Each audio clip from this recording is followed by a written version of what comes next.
and the goal is to bring you your next favorite band.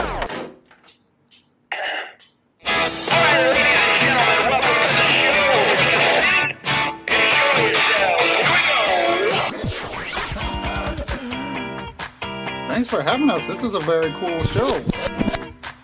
Yeah, so through many iterations, and we finally landed on the weirdest one by far. Yeah, simple feelings, and boom, you got a sound. I remember this one time. I had been writing some songs, and I went out. I'm just going right in on this story. I went out, and so I was. The story's longer than the song itself. We'll go ahead and play it. And listen, it's going to be everybody's favorite band.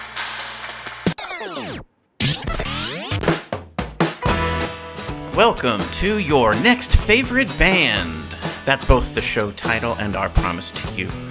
We here at Stereophilia Studio are tireless in our pursuit of finding incredible, genre-defiant artists who are either a hot up-and-coming band or a group that has been delivering for years but have flown under the radar. Tonight, we have the vivacious, indie, folk, Americana, pop. They're actually their own genre. It's Bandits on the Run.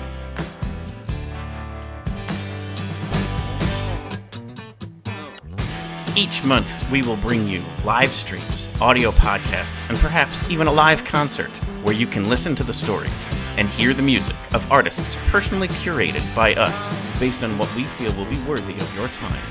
Be sure to subscribe and tune in to each episode because the possibilities are endless and you never know who will be your next favorite band. Hello, everybody. I am your host, Philip Reese. Hello, and I am David Moore, your co-host. And you are listening to your next favorite band. And I'm almost positive of it tonight. Yeah, I've got a confidence level of 11 on a 10 scale. Yes, confidence 11. How are you, David? I'm doing well. How are you, Philip? Good. I'm still, we talked about always that August is straight music fest. It's true.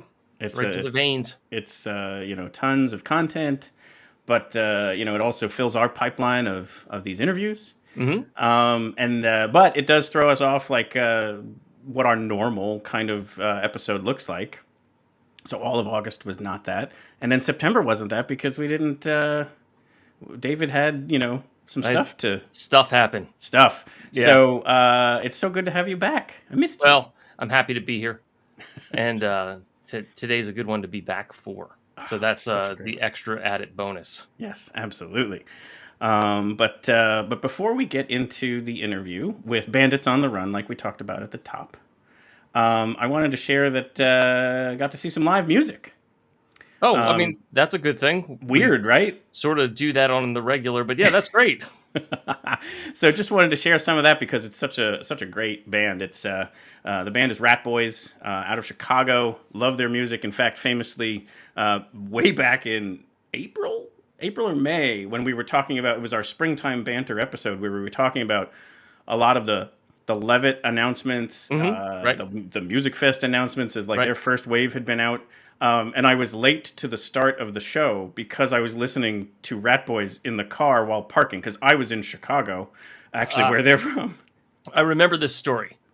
Yes, and so I didn't want to park the car, or I didn't want to get out of the parked car because I was enjoying their song Black Earth, Wisconsin so much. Isn't it like what they refer to as a driveway moment? Isn't that like the type of term that's called for that? Yeah. Mm-hmm. So this is a song called Crossed That Line. It's off their latest release called The Window. And they played at Johnny Brenda's down in Philly, which is a big-time favorite venue of mine. And I got to catch them late September. So here, check out some Rat Boys, Cross That Line.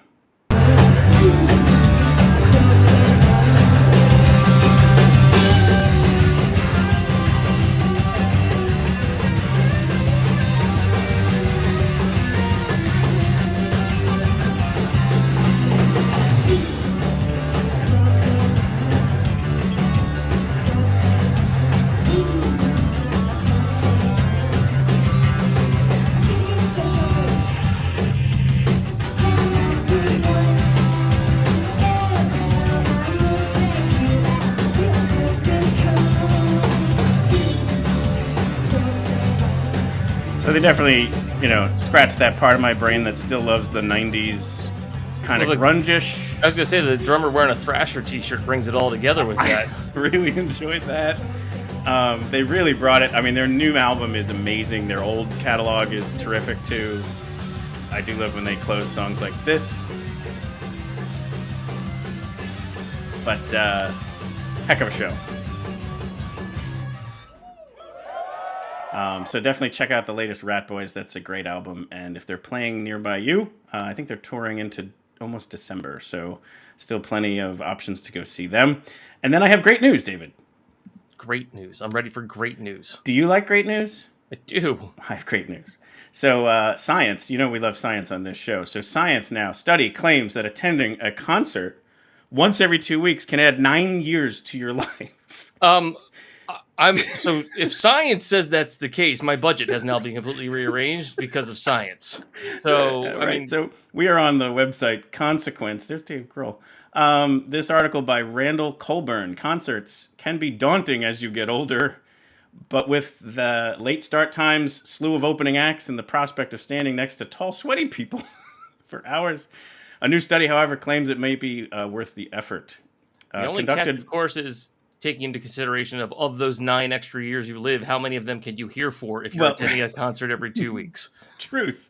But conducted by O2, whoever they are, and behavioral science expert Patrick Fagan, and reported by NME, the study finds that regular concert attendance can increase one's lifespan by up to 9 years. I love the number. Like, it doesn't say just had to do math. I mean, right? It doesn't just insist like it'll increase your whatever. It just is specifically 9. It has to be 9. The logic here is that live music increases feelings of self-worth, closeness to others, and especially mental stimulation, all of which contribute to one's sense of well-being. According to the study, there's a positive correlation between regularity of gig attendance and well-being. I'm not going to look at the actual statistics behind this because I just want to believe that it's true.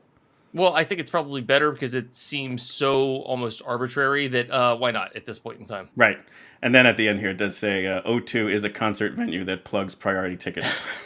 So they might have a conflict of interest. Big concert says go to more shows. Not letting that sway me. I'm convinced right now, especially if you think about Music Fest, I'm probably going to live to 172. Well, hey, I'll hopefully be there to test if that's true or not, so we can find out together. So there you go. See more shows and add 9, no more, no less, 9 years to your life. Speaking of shows. And speaking of Music Fest, today's interview is a band we got to see for the first time in person live. Correct. But this is a band that we've been just kind of wish casting about for about a year, just knowing that their music was so incredible, and then now have the opportunity to have them on. And so we are so psyched for that. So we are going to use their song, because we always like to feature one here off the top, Love in the Underground, which is somewhat of their origin story. It's a little bit of a peek into how they became the Bandits. So we're going to bring that on here, and then David will share a bio, and we'll bring them on. So here is Love in the Underground, Bandits on the Run. We're not strangers now.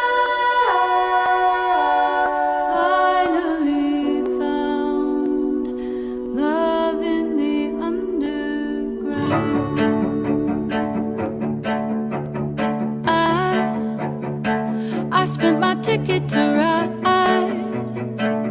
going nowhere on a train past midnight. Bright city lights flickering by. I'm dragging my heavy heart onto the platform, and there you are, with a beat-up guitar and a song about to start. Hold my heart, oh, hold my heart, oh, let my weight hang in your hands. There's something bright inside your eyes I just might understand. I don't know how, what a strange and sudden sound, but we're not strangers now. Finally found love in the underground. Comprised of Adrian Enscoe, Sydney Shepherd, and Regina Strayhorn, Bandits on the Run is an indie, folk, pop, Americana, well, they just keep going, outfit consisting of 3 lead singers, a guitar, a cello, a suitcase drum, an accordion, and various toy instruments. They hail from Brooklyn, New York, and are known for their vivacious performance style, genre-defying sound, soaring harmonies, and the ability to make music magic happen everywhere, from subway platforms to concert halls. Their releases include 2017's The Criminal Record, 2021's Now is the Time, and recent singles, Radio, You Have Changed, and soon to be released, Reach Back.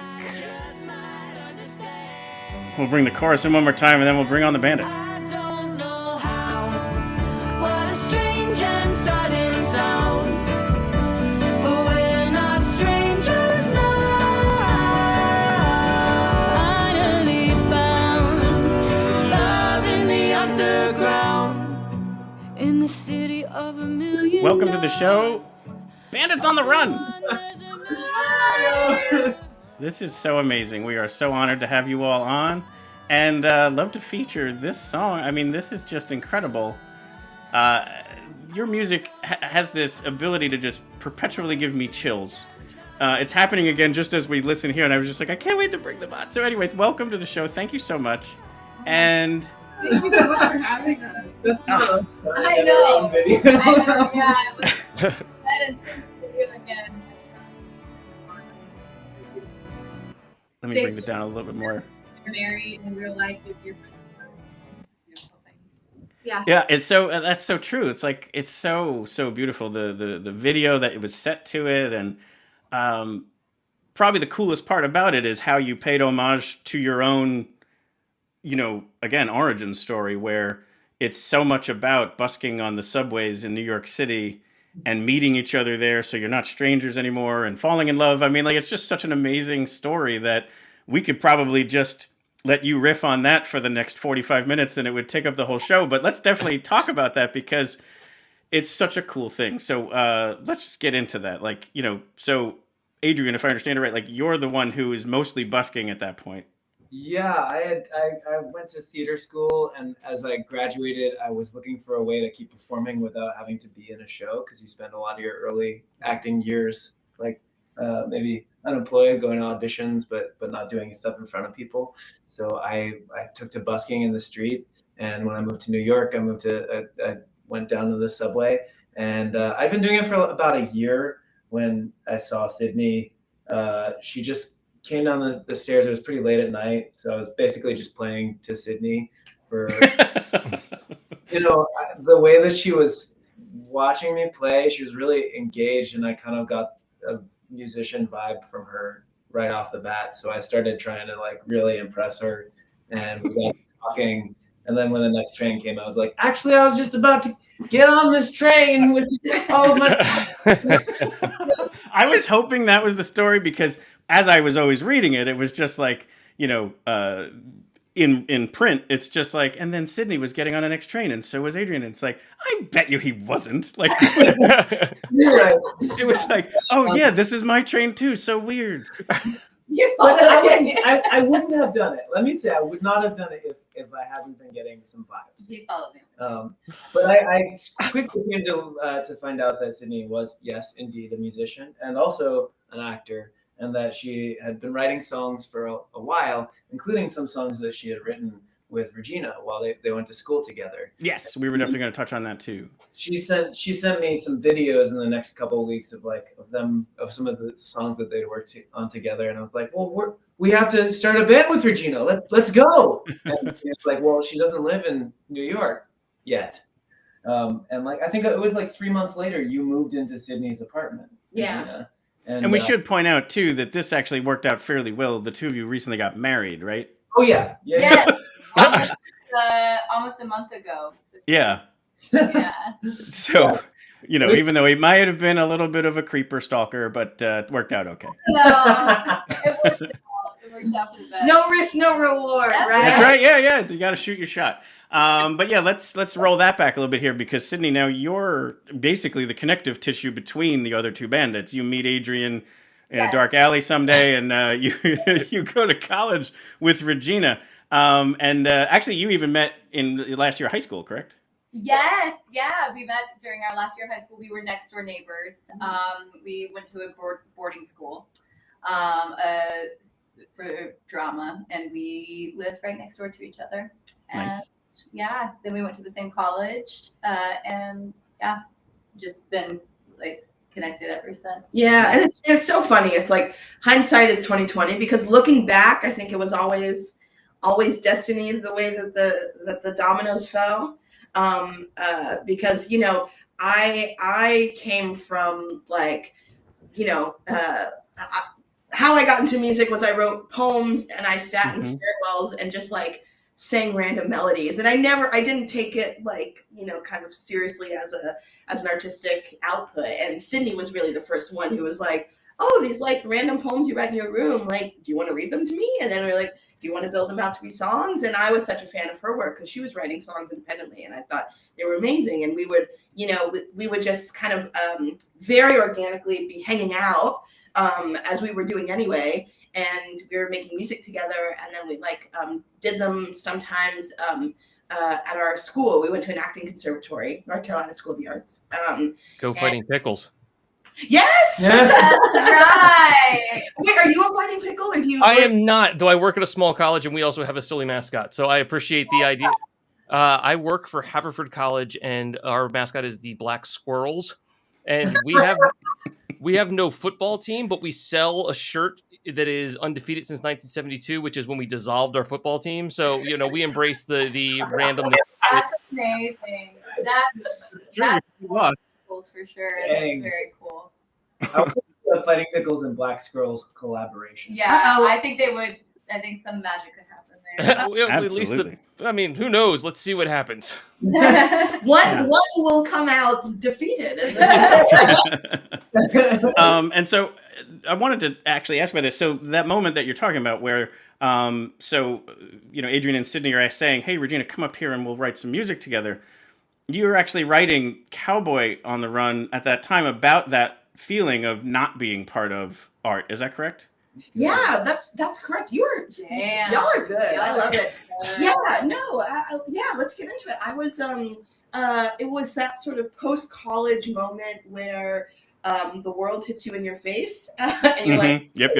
God, this is incredibly difficult. And I wrote Cowboy on the Run, and it's really actually super touching to like play it. And over time, I appreciate that song even more and more. And it was one of the first songs that we like built out all together. And it kind of established I feel like the first couple of songs that we wrote together sort of established the way that we like to write now, which is that we sort of all of our songs generally kind of come from one bandit. And then we bring them to each other, and then we all work on it together, and it morphs, and we edit it and write together. But the initial sort of impulse tends to come from one person. Sure. And then you banditize it, or whatever you would call it at that point. Yeah, exactly. Right. Yeah. And so, Cowboy on the Run. That was it's like going through time whenever we play that song, because that and it worked. I don't know. I sometimes think of songs as spells. I mean, you know, and I certainly think that song has fulfilled its purpose in bringing the music back. I know that sounds cheesy to say. No, absolutely. It's definitely the songs are going to take you, where the artist wants to take you. And I think that that was one of the reasons why I wanted to spend a moment there, because I think a lot of people would maybe fill in the blanks on what that song's about in a completely different way. And it's important to know where your inspiration was coming from and to associate that there. So, because, again, that might be really kind of meaningful and powerful for somebody out there. Yeah, I certainly think that it's really interesting to play with perceptions, and especially there's so many romantic songs out there that are about people, and I enjoy in that song that you certainly could listen to it as a romantic partner that's gone, but in my particular case and the way that the song evolved with all of us, it's sort of more about the eros of living and sort of like that going away. Yeah, it's a wonderful song, and it has such a, when you know what it's about, it just clicks so much more beautifully in a tragic way. But then you know where it ends up, and it's okay. That's fine. Which, you know, It was an early witch cast. well, I think when, you know, when you are a creative or an artist, you know that feeling. You know that feeling of something else is happening and you wish you were there and you can't get there. Yeah. But if you don't mind, let's circle back to Love in the Underground, because that was another one where it was a very early collaboration between the three of you, and you were writing it for a coffee music project, right? Yeah. It was funny. It's this British festival that like takes place in the coffee festival, in the International Coffee Festival that visits different cities around the world, and they typically give a prompt for each one, and sometimes it's like, tell us what you like about coffee. I think that was the first one that they did. But like after a couple of years, they started giving other prompts, and the prompt that they were using that year was just New York City. Yeah, tell us a New York City story. And oh, that's awesome. Being an artist in New York, you know that there's more than a fair share of artists being like, this city will get you down. So we really wanted to write a song that was about something positive and cool and good that happened to us. And I think we're like 2 or 3 years into our bandship at that point, and hadn't even though we had this really great meet cute story, we'd never written a song about it. And also, I think this is maybe our only song where the title came before the actual song. About City Nation meeting, and we could call it Love in the Underground, and then like we didn't have anything else for it. And then we were weeks, and we were like, oh shit, the competition is very close. But like it's so hard to name things. I feel like we always have trouble like titling something like because it's such a big. And then with that one, it was just like, we'll call it that, and we'll figure out. Then we'll write some music. Yeah. We were working. Is there still a dispute between whether you used underground because it was British people or because it was poetic? I mean, I thought it was because it was poetic. But Adrian says it was British people. So that gives you any... Can it be both and? Yeah, it can. It absolutely... Especially I think this is a both situation, yeah. But I just wanted to make sure that was still there, because I thought that was great. It doesn't have quite the ring to it. Exactly. Well, Love in the Subway has a whole other neighborhood of Manhattan that it would take place in. It's true. It's true.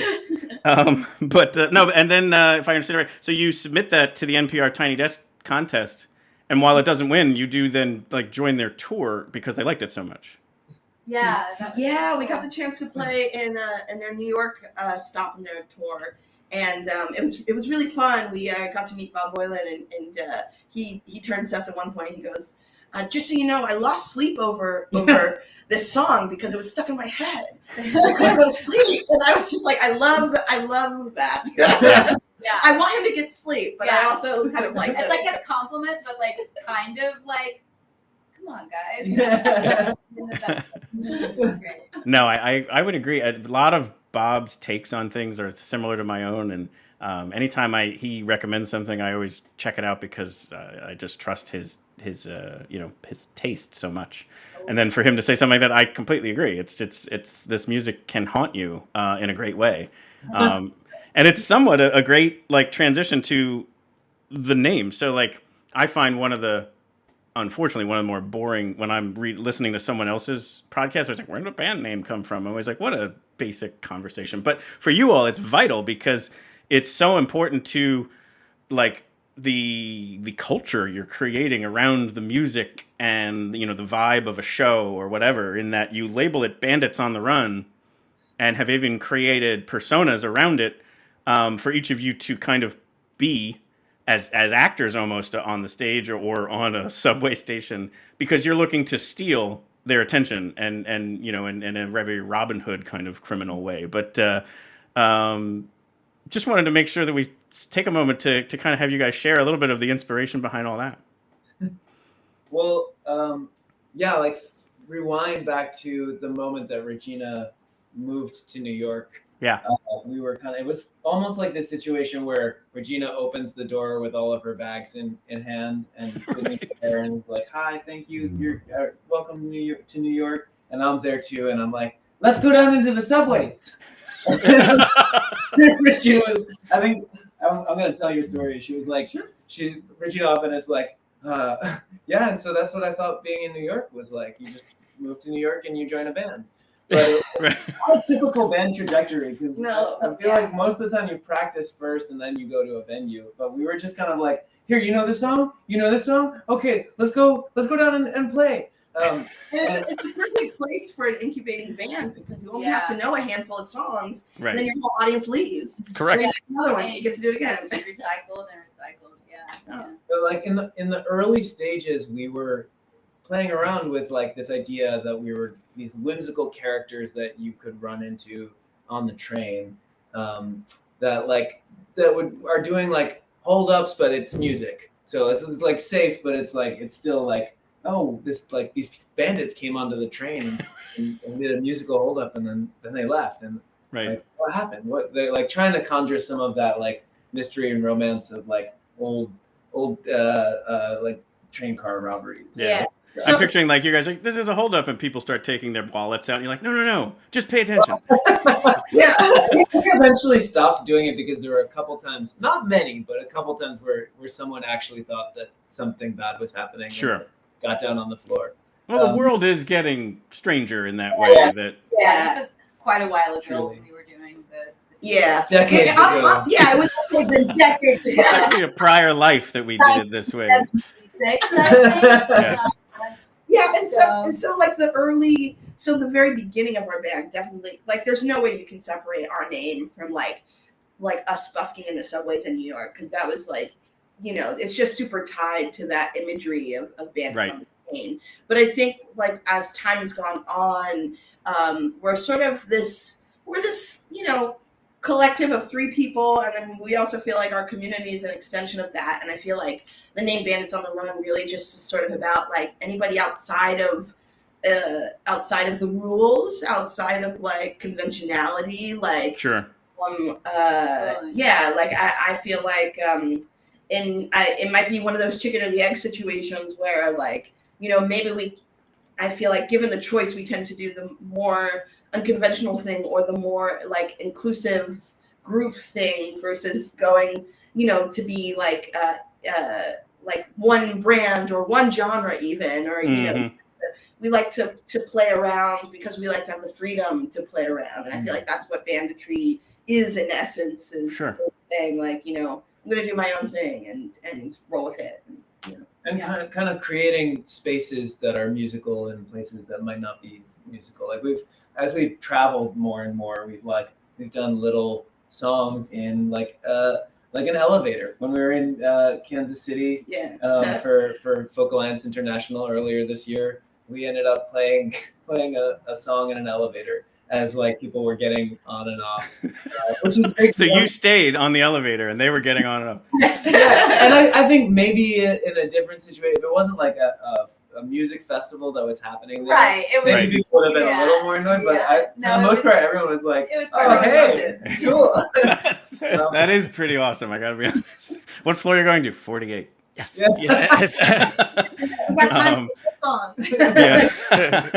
We take requests. But let's get into the personas that were created. So I'm actually going to do this because I love when the universe does this for us. I have this image here, and you guys are in the same exact order. So these are going to overlay over the top of you.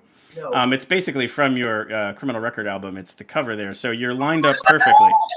That's beautiful. Yeah, isn't that great? I wish I had even thought of that. We'll just say the universe likes us here. So anyway, left to right. So we have Adrian plays the role of Royal Roy Dodger. And from what I understand there, some of the inspiration is you were kind of, again, you guys have a lot of literary kind of like influences on things as well as music. And in this case, you were also kind of embracing that Old West of Roy Rogers and the Artful Dodger. Is that right? Yeah, exactly. Man, you're good. I also like, I think built into that, or over the years, I've kind of been like, yeah, I am kind of a prince. I'm lucky enough to be privileged enough to have moved to New York and been like, you know what, I'm gonna busk for a living, and been able to like try to figure that out on my own way, because I like had support in my life. Can we use that as a Well, Yeah. I am kind of a prince. Is that what I am you kind of said? a prince, yeah. Oh, I thought of myself in a That's rather kind of a stately prince, way. yeah. So Yeah, I'm glad kind of you said yeah. royal here. Yeah, kind of a tagline there. I wish also we could have the little mouth moving like while this is going on. Oh my God. Oh, that's perfect. And That I would was- be great. I'm kind of a cloud, so I feel like that would work. So then, Clarissa the Clairvoyant. This was a character created who, it's a little bit of a hustle, where you're leaning into being a clairvoyant, but sometimes it actually happens. Yes. Honestly, you nailed it. Yeah, it's the clairvoyant thing is mostly an act. It's mostly in hustle, but what's that phrase? A broken clock is right twice a day. Like that. Yeah, I could totally see those moments where you're like, wait, I just actually saw that happening. But very, very cool. And then Bonanza Jellyfish. Looks like you got this off of the Bonanza Jelly Bean character off of Even Cowboys Get the Blues. That is correct. Even cowgirls get the blues. Oh, I got it wrong. Sorry. No worries. I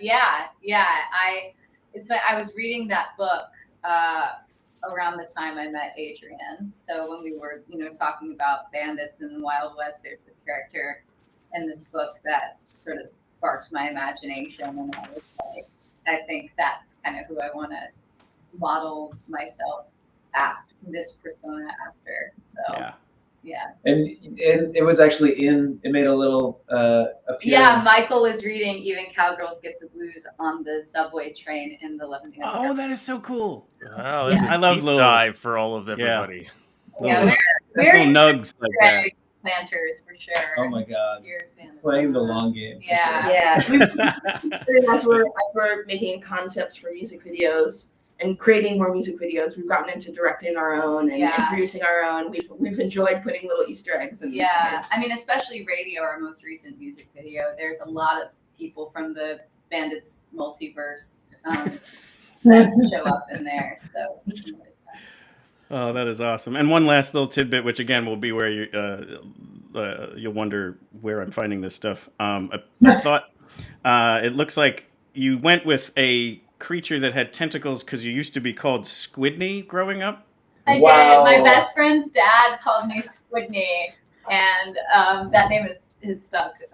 Mostly with dads. Dads love calling me Squidney. I mean, we do all love a good pun. So yeah, but yes, wow, you're good. Yeah, that's one of my favorite things is to find little stuff like that where people would say, where did you find that? But it's the internet is undefeated. It's all out there. Truly. Undefeated yet. Right, correct. So we'd love to get to some music here, and I think a good transition would be to talk about Music Fest because we have a recording of Sing You to Sleep, that we can share a little bit of and then kind of talk about that particular song. How did Music Fest happen? What did you think? What was your take on Bethlehem? Oh man, this was kind of 2023 was the first year that since the pandemic that we went on like multiple tours, and that was just such a joy and a privilege for us, like to be able to explore mostly in the United States. We hadn't done like a road tour for a little while. We've done a lot of backpacking tours through Europe. Sure. Here we got to kind of like traverse the Northeast and South and Midwest, and Music Fest was a big part of that. Like we played at Folk Alliance International in February, and our manager started kind of reaching out to people that had seen us there. And I think one of those people was one of the bookers from Music Fest, which is a festival that we'd heard about for a long time. Yeah. And we had several friends play there this year too. Yeah. Our friends Brass Queens. Oh, sure. Sure. Yeah, they're amazing. Yeah, and Garth played there too. Yeah. Oh, we know Garth too. Yeah. It was awesome. I thought the audiences at Music Fest were really fabulous. There were a lot of people who stumbled in. And I think, of course, the dream for us as performers, the reason why we go is we want people to, the fantasy is that you play and you see people come in and then sit down and stay a while. And that's completely what happened. Like it was really fun to this might sound creepy, but to watch you guys, to watch everyone. No, that's great. No, that is great. And that is a total, we knew like your sound for Music Fest would be perfect for that, because that is a lot of what David and I talk about the festival, is how you go around from stage to stage and someone just pulls you in with their talent and their, genius and their performance. And those are the best moments. And I'm so happy that happened for many, many people for your stage. Yeah, it's actually reminiscent to me, and I think all of us, of busking, because busking was this thing. We loved like the act of being a surprise. Though we're not expecting to see something that they liked in this venue, or just we're not expecting to see us where we were playing. And it's really fun when we're watching the audience. A lot of times people don't realize that we can see you. We love getting to see someone be like, and like look around and like, I don't know. It's delightful. Yeah. It's utterly delightful. Totally. Yes. Actually, when we were busking, Regina got into this amazing habit of like, as people were getting on the train, if there was someone who was like really engaged, if someone was like staring at us, I would wave, and people, because I'm from North Carolina. Cindy and I are both from North Carolina. We're big wavers. Sure. So it's like, if someone's staring at like this, I'll be like, right. Yeah. I'm pretty sure people think that fourth wall is like a real thing, and it's like, Well, it's the screen effect. Yeah, the more screens, the more. Correct. Yeah. Wait, they can see me? Yeah. Is this real? Anyway, your childhood mind twists sideways. I always was told they couldn't. We that fourth wall even in our shows too. Like when it's something that we've taken from the subway into like more ticket oriented venues. Yeah. Is like trying to make sure that something is happening in the audience when we're doing a show. Right. Like at Music Hall of Williamsburg a couple of years ago, we actually had the Brass Queens, who you saw at Music Fest, marching through the audience to come up to our stage, and Fantastic. We had a bunch of things happen like in and around the audience, which is what we do when we have space and a budget and stuff. So if you're out there, if you can give us a budget to do crazy stuff, then we'll take it. We'll go the distance. Yeah, and I think another thing that sucked people in too is the unique nature of what you have to offer. Like it's a cello, it's an accordion or other instruments that they don't recognize. It's a kick drum suitcase. Like it's like people are going, what? And then it's these soaring harmonies and these beautiful songs, and they're like, I have to see where this goes. And so I can totally see where the Music Fest crowd would be all about it. So yeah, I feel like curiosity at least will keep you there for a little bit. Yeah, absolutely. I'll mention my favorite compliment I heard of all of the bands that were at Music Fest was at your show. So I was in line where I got these kindly signed. Regina signed these for me. And the woman standing behind me says to Regina, "That was a revelation." And it was one of those compliments that, like, even in line, I'm like, wow, that's good. Like, that's good. Well, often people say to me, get to the music, Phil. So let's just take a brief moment here to enjoy your performance of Sing You to Sleep at Music Fest, Bandits on the Run.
roll out to sea.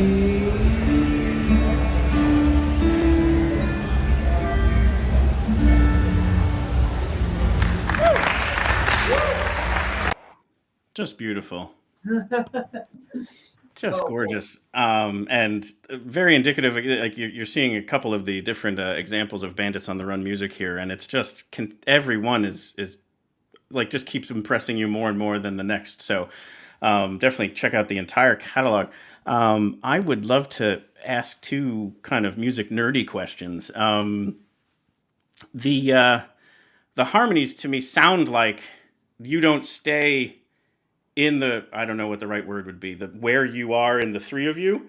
It seems like you cross over each other and take if you're in the low part, you might move to the middle part and the middle moves to high and high to low. Is that true? That is correct. Yeah.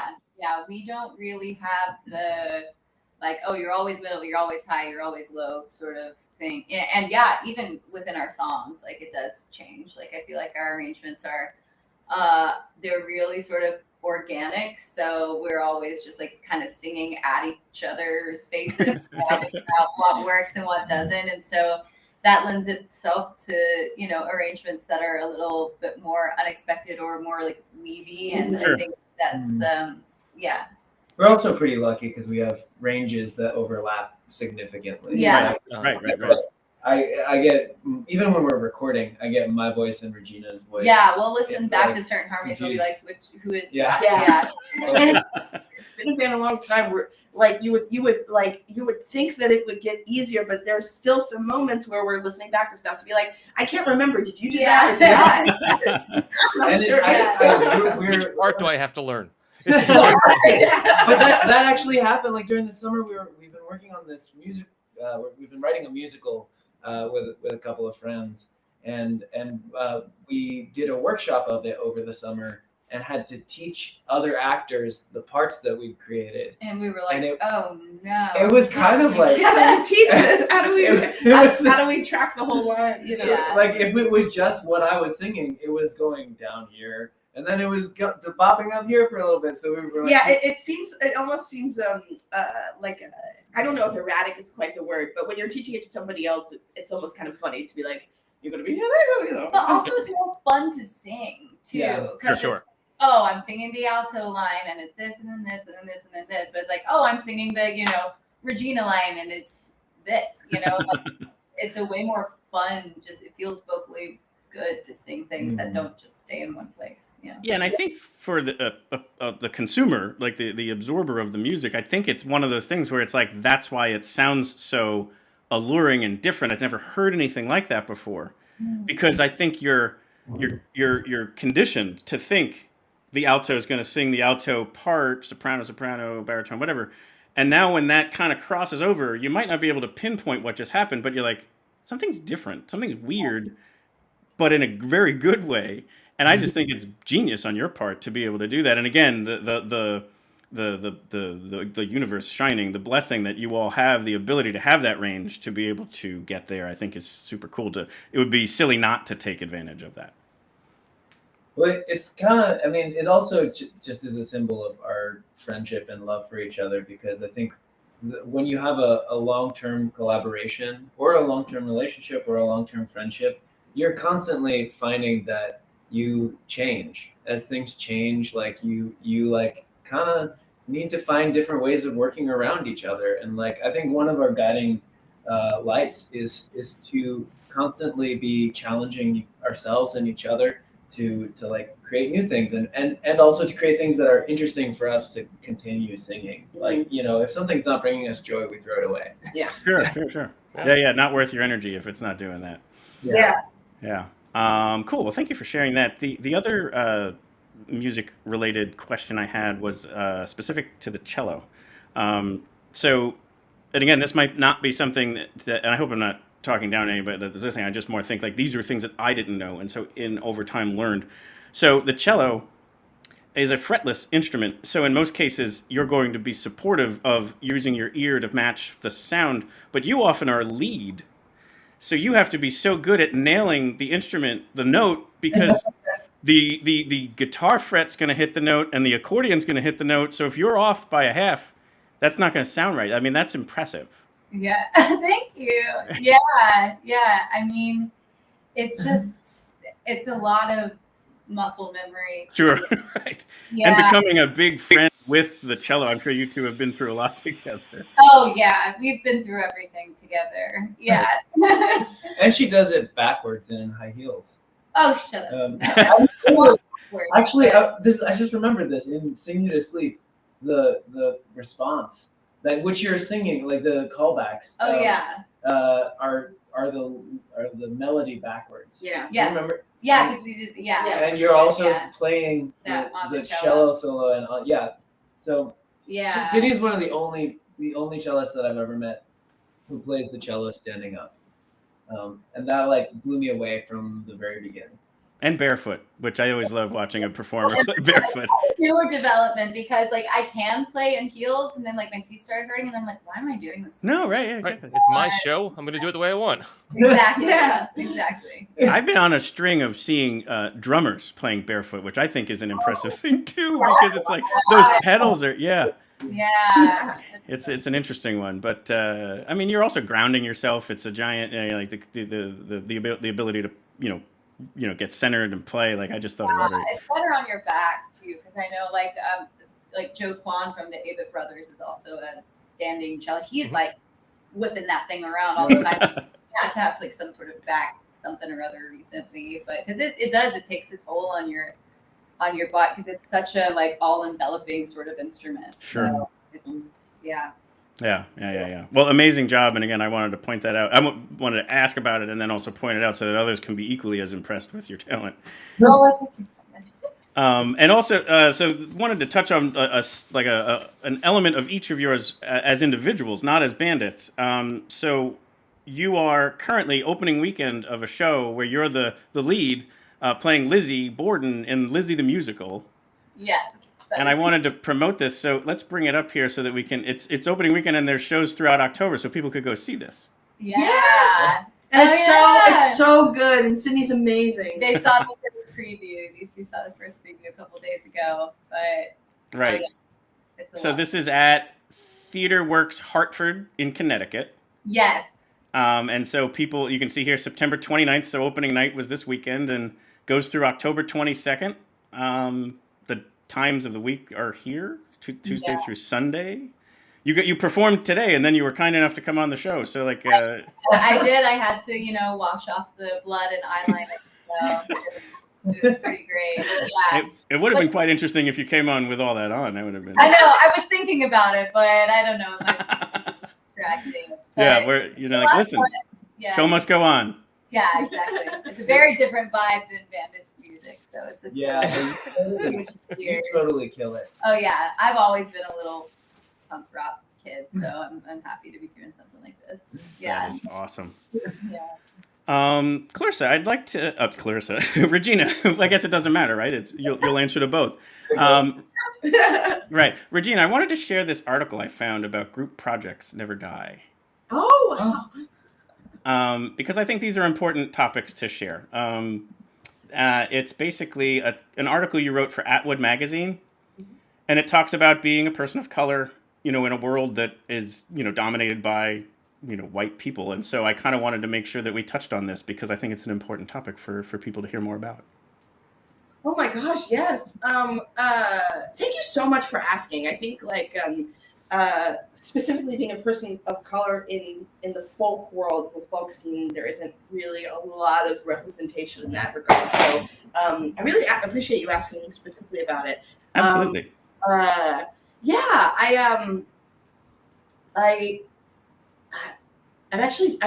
trying to. When I wrote that article, I remember I wrote it really fast, and it wasn't because I was in a rush, but it was because I kind of came out of me. So I'm actually trying to remember what I was saying in the article. But it does talk just about the challenges that are obviously there, and then how important it is for you when you see someone else of color in a collaboration or as part of a project, just that it just is so important to you and it lights you up, and it just you get into both sides of the equation on this. Yeah, I think it's kind of easy to focus on the challenges and what you need to build, and I think that's obviously incredibly important to critique. But I also think, and it's part of my personal ethos and all of us as a band to make sure that we're being really active, and everyone has their own individual abilities to change the world, and I feel like mine, and also like my blessing in life to be so lucky to work with Sydney and Adrian and to have this collective, is to be creating spaces of surprise and of empathy and of like breaking expectations. Like like there'll be lots of times where we're performing and people will have a certain idea of what I should sound like as a plus size Black woman, and people and while it can be really difficult to hold because it doesn't feel good for people to come up to me and say like, oh, like you sounded different than how I thought you'd sound. That's painful for me because it's like, of course. What do you think that I should sound like?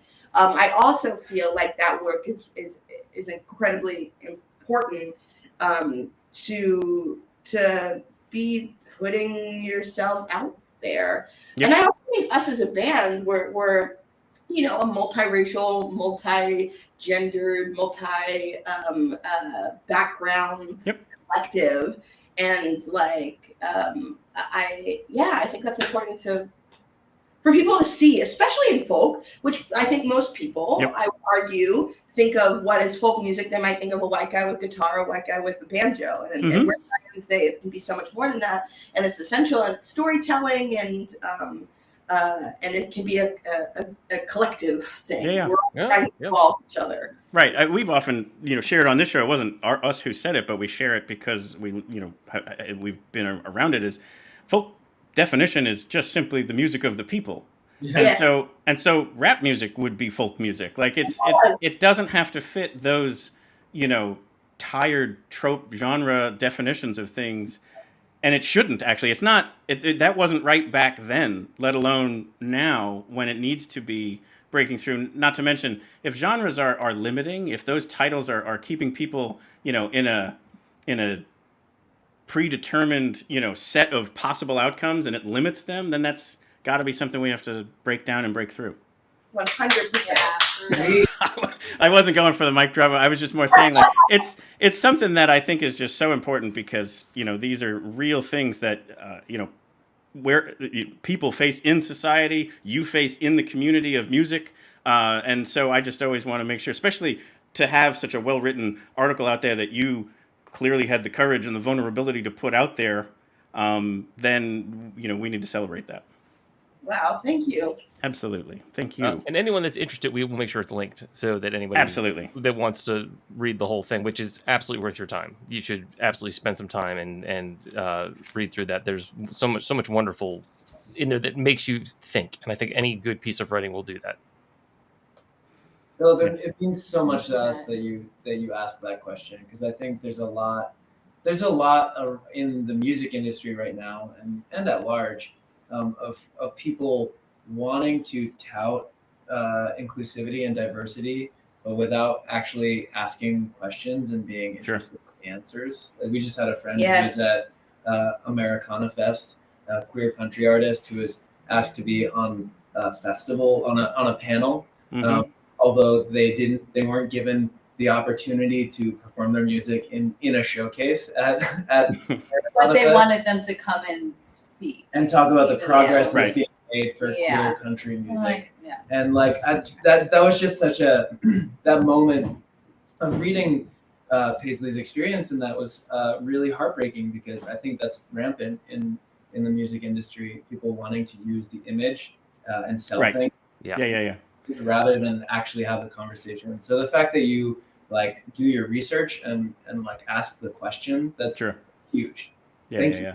The other thing that we're hearing is they also ask someone simply to achieve a number, like, oh, we need diversity, so let's go find a person of color, a queer artist, and a female. Okay, now we're good, even though 87% of the rest of the bookings were all white guys. So like, and it's not so much to take it away or to create it. What people always think about when this comes up, whether it's corporate America or music festivals or whatever, it's not.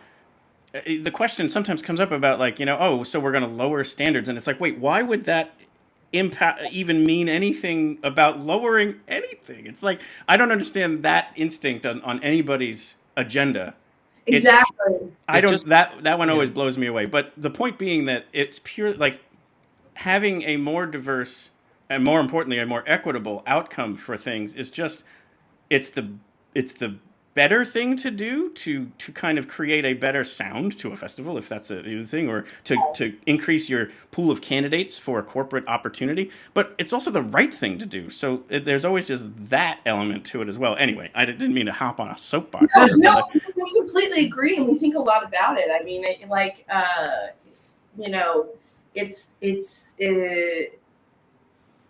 think that thinking, that sort of like soft white supremacy within all industries, and it exists in the music industry, is really, really pervasive. But the fact is that when you diversify and you make things more equitable, you also make them more interesting, more nuanced, more context for festivals, more ways to more. It's just better. And maybe some people might disagree with that opinion. I encourage those people to think more about why they think that way. But right. more perspectives. In that case, more is more. I just think it's just. I'm going to get the city wrong, so I won't even make the attempt because I don't want to. Try and make this about any city. There was some symphony in some city where once they moved to auditions that you didn't see the person, their numbers diversified, primarily gender, but also skin color. But the point was when they could watch the person audition, it was affecting how they perceived. And once they made it almost a blind audition, because who cares? It's a symphony. You don't care what the person looks like. You care what it sounds like. All of a sudden, their numbers got diverse because it was more about the talent rather than what they looked like. And I think that just proves the point about, you're going to increase your overall, pool of candidacies of excellence if you don't care about things that would not matter in the outcome of the talent. Yes. So thank you for writing that article and for putting this stuff out there for people to kind of, again, like David said, have a moment to think about it and really reflect. Yeah. Adrian, so this will be a nice swing to the, we got heavy there. Let's go light. You play a role in the show on Apple TV, Dickinson. Yes. And you play Austin Dickinson, Emily Dickinson's brother.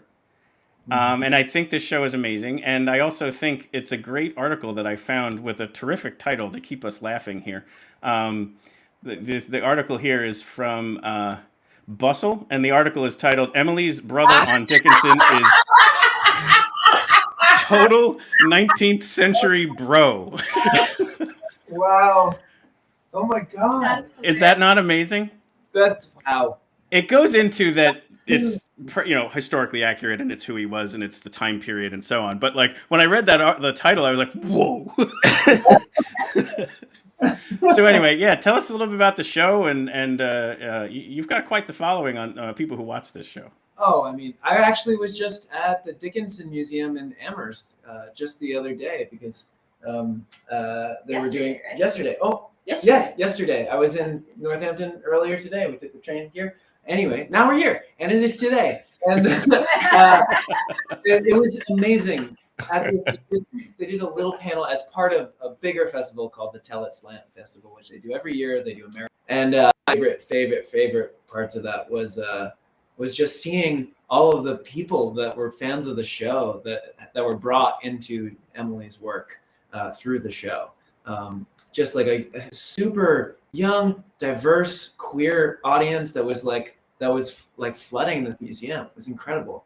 I actually grew up in New England and around New England when I was a kid.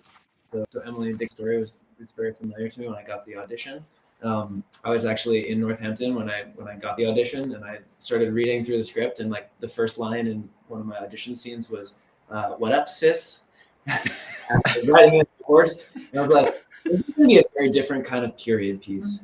And it truly was one that flipped the script continually and challenged the conventions of the narrative that we hear Emily Dickinson doing. And honestly, like it felt like very in line with what we have done as collaborators over the years, is just trying to figure out how to change things and mold things, and that's what I loved about the script. And it felt like it was in service of something greater than just being a breakout show on a TV on a new streaming platform.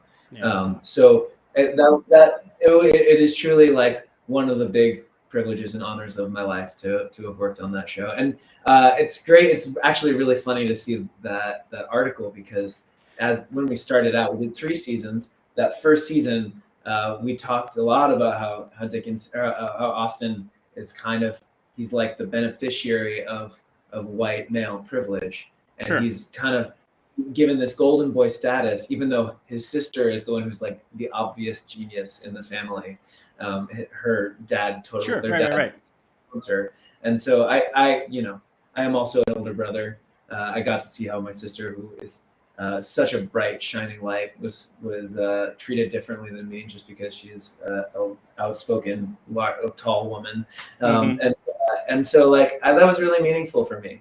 And as we went through the series, I got to kind of explore how Austin is trapped by the patriarchy not in the same way, but in different ways from the female characters in the 1800s.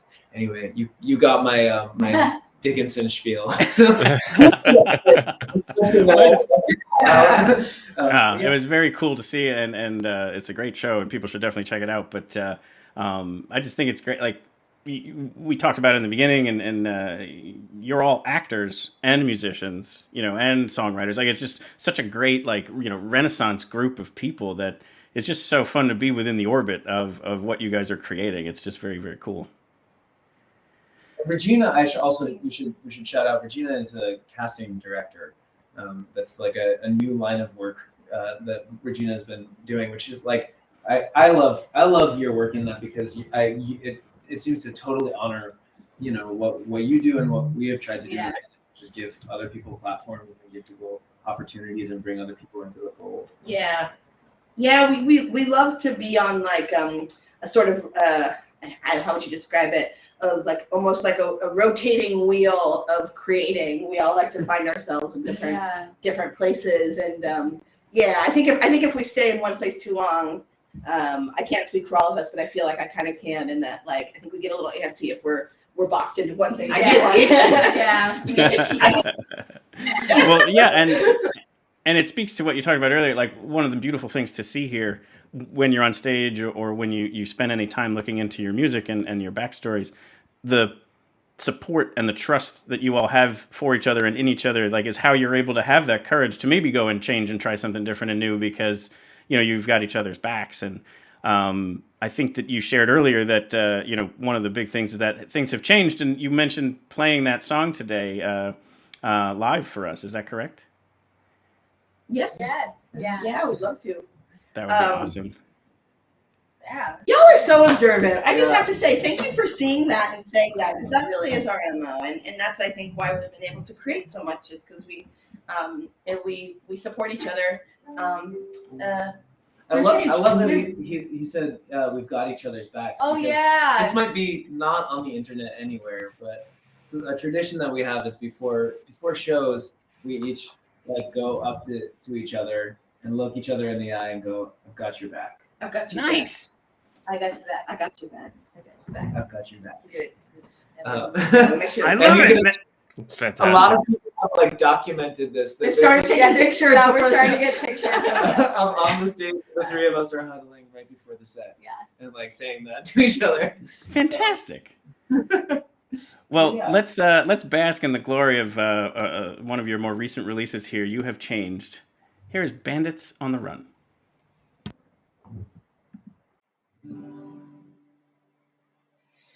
You have changed.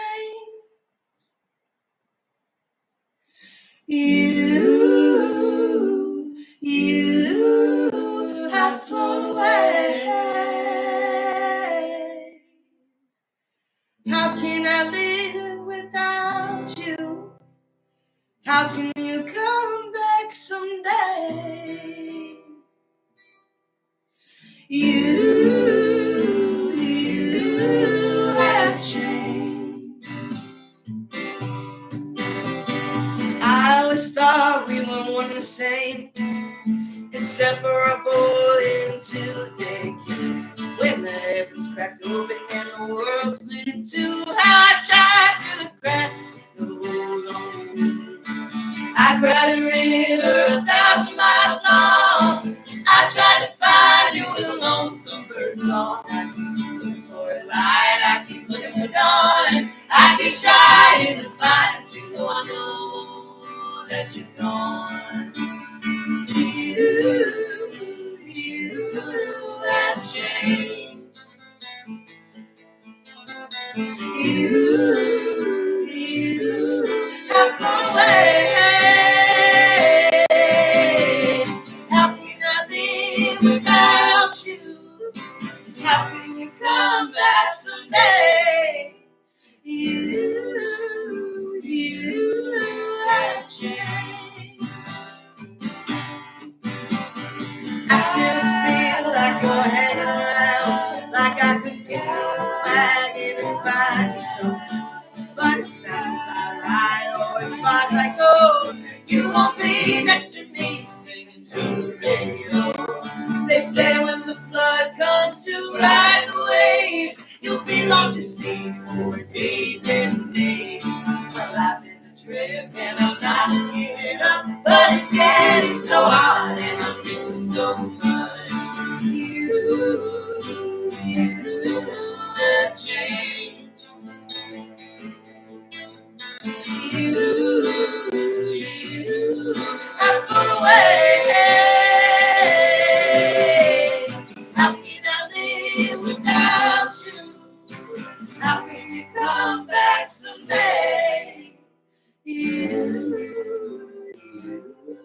have changed. I love you, and I wish we didn't have to say goodbye. I hate starting over, and I hate losing. Once you told me that living was a dance between tension and release, but I'm not ready to release. You're the one thing I keep, you're the one thing I need. You have changed. You have gone away.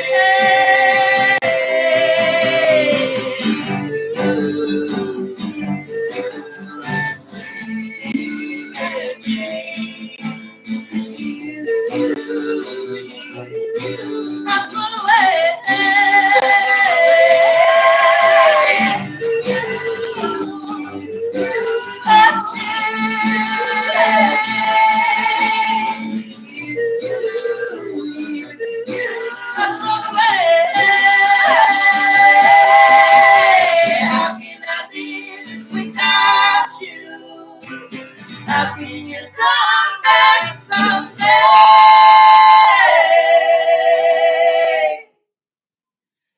You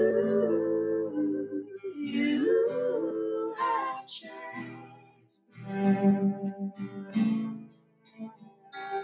You have changed, and I am not the same.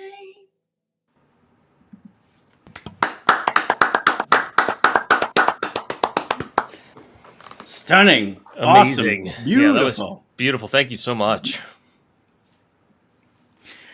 We got your back. Oh, that was great. Thank you. Anyway, so this was tremendous. We definitely want to also kind of wrap here by sharing, some promoting some things, primarily shows, but also some music that's about to come out and so on. So I'm going to bring up your website here so that we can use that as a point of reference because there's some good tour coming up here. So here is the next show is in New York City, the Mercury Lounge, on the 16th of October.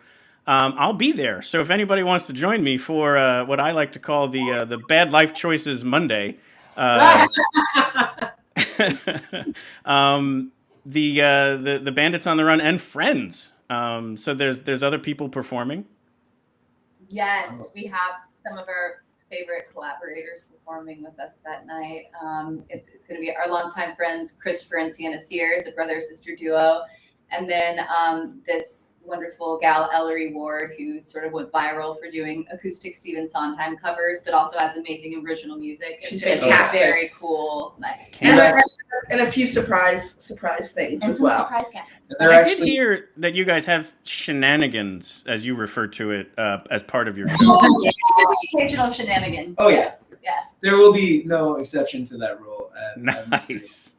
I can't wait. And in fact, we'll probably be playing some new stuff, some collaborative stuff with Christopher and Ellery. If you swing by, you will see something that no one else has seen before. Yes. Exciting. That is super exciting. Then there's shows TheaterWorks Hartford, Bandits, and Borden. Yeah, so if you're thinking to yourself, I want to see Bandits and I want to see Lizzie, the 22nd is definitely the night to do both. Yeah, there's a matinee of Lizzie at 2:30, and then Bandits are playing on the same stage that Lizzie happens at 7:30, I think. So, and to reiterate, Lizzie, you got to come see it. Like if you're in the Hartford area or even just greater New York area, it's very easy to get to via train. Like it's a really good time. Like it's an awesome musical, and Sydney's just I don't want to be embarrassing mom, but she's so good. And Sydney, this would be the show to come out fully drenched in blood for the actual Bandits show. Yeah, Should we all come out drenched in blood? Oh my God, yes! Yes! I mean, it's almost Halloween, too. I mean, you're getting to the point where it's on theme at that point in time. You could even do, Adrian, you could have an axe in your head. I would. Oh my God! So down Oh for it. yeah, we should go to the Great idea. Yeah. I'm picturing what was that? All in the Timing, the David Ives show, where Oh yes. where he's got the pickaxe in his head for the whole skit. It's awesome. Yeah, trust me. Oh my God. Damn, that's a deep cut. That's great. Yeah. I love that. Tons of other shows here. We will link to this for everyone to kind of have as far as like a reference point. Definitely go see the show. The recorded, I always say this, the recorded music is fantastic, but the live is always better in my opinion. And so you got to go check out both. Go like and subscribe all their stuff, but go see a live show or multiple of them. Yeah, swing by and say hi. Yeah. And we also, I guess I should mention I'm going to be doing this musical. It's Avett Brothers musical. Fun. In DC at the end of this year. It's a show that I did in Berkeley a year or so ago. It has John Gallagher Jr., who we're going to be playing with in California and a couple dates in the future. He's an awesome singer-songwriter in addition to being a Tony Award winner. And if you like our music, I think you'll love the Avett Brothers, and you'll love Johnny's music, and you'll love Swept Away. There's a crossover. We may be playing a couple shows down there too in the tail end of the year. Yeah, so if you're in DC, keep an eye out. We might announce some shows. Yeah. Yeah, it's such a great idea what you're doing with Lizzie, and then with that, to be able to go and see a matinee of a theatrical production and then a Bandits show that evening. I mean, what could be better? That's amazing. We figure if we're off doing other things, we might as well bring Bandits in. Bandits. Yeah. And even if they don't book, just steal the stage. It would just be like, hey, this is a stick-up. It's just like that, not the subway. It's now an entire venue. There you go. But anyway, thank you so much, Adrian, Regina, Sydney. Thank you for being on our show today and for sharing such wonderful stories and wonderful music. It was such an honor to have you all. David? Philip. My heart is full. That was... They were wonderful people. They were wonderful musicians. The music is just... you and I have talked about them now over a year. That we've talked since we've been doing this, let alone before that. Yeah. Great stories. I'm so glad that we were able to talk about all of those different things. I'm so impressed with all the things they're doing. I'm almost like rambling at this point in time because it was so lovely. You want to know something awesome too? Like, this just speaks to it all. Like, again, just the little subtle things, and it has nothing to do with them. This is just the universe again. When I bring images into, we use Final Cut Pro and Pixelmator Pro for like all of our assets, if you will. And so our Instagram post used this photo here, and I just found it to be so joyous. And it's this great picture of them. It's probably somewhere in New York, and it just is awesome. But here's the kicker of why I wanted to share this: is whenever you bring a picture in, Pixelmator Pro likes to label it. So like if you bring it in and they're playing guitar, it'll just say guitar. You can change the label, but it tries to guess. Piano, whatever. This one said astronaut. So I was just like, that's amazing. They are just in a they're out universe, of this world. They are out of this world and in a universe all to their own. We said it in the beginning. They're their own genre, and it's wonderful, and everybody should love it. 100%. All right, Phil, let's say goodbye to everybody.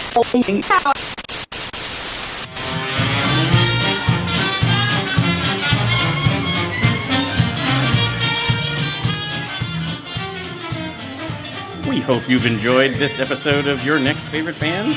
We'd like to sincerely thank Adrian Blake Enscoe, Regina Strayhorn, and Sydney Shepard, all of Bandits on the Run, for joining us today to share their stories, their music, and just all this great, just beautiful trust and love and support where, it's just an amazing thing to watch happen, and the amazing creative excellence that can come out of that when you can free that up. It's just amazing. The show notes and some of our social media posts will have links to their website, to the various things we talked about, the Lizzie Borden musical, the article Group Projects Never End by Regina, and we'll also link to the Austin Dickinson article about being a bro. But most importantly, go to their tour page and definitely see when they're going to be performing near you and go check out a show. As always, our hope here is to bring you your next favorite band. If you tuned in today because you already know Bandits on the Run, thank you so much. We hope that you might stick around. So please like, subscribe, follow, so that we might be able to bring you your next favorite band in the future. Also, all of our prior interviews are available at nextfaveband.com, as well as our YouTube channel, so you can always check out the ones we've done in the past, and you might find your next fave band already being out there. And if you have an idea on who you think our next fave band should be, let us know. Anyway, hope to see you at a live show soon, and I hope it's Bandits on the Run. And stay tuned. We are going to share their upcoming single, Reach Back.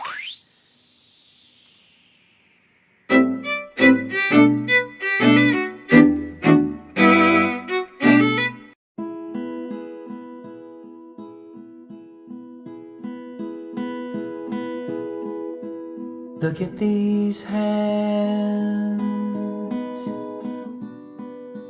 come from God knows where they're going, to the ends of lands,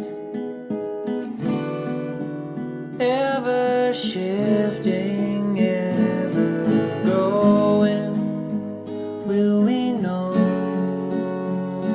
the story?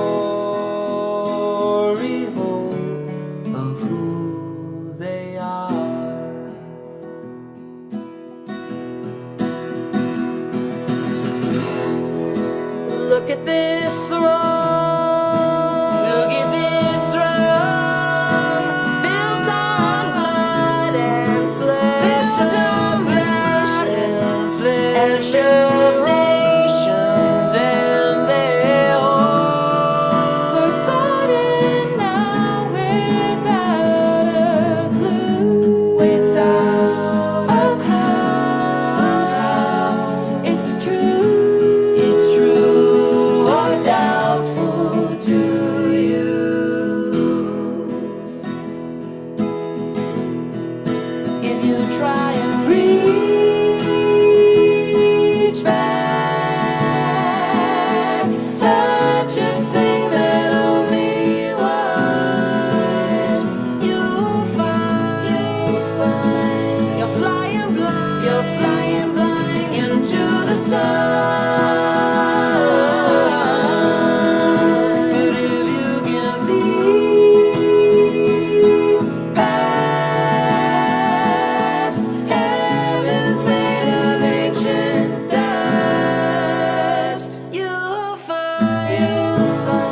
Thank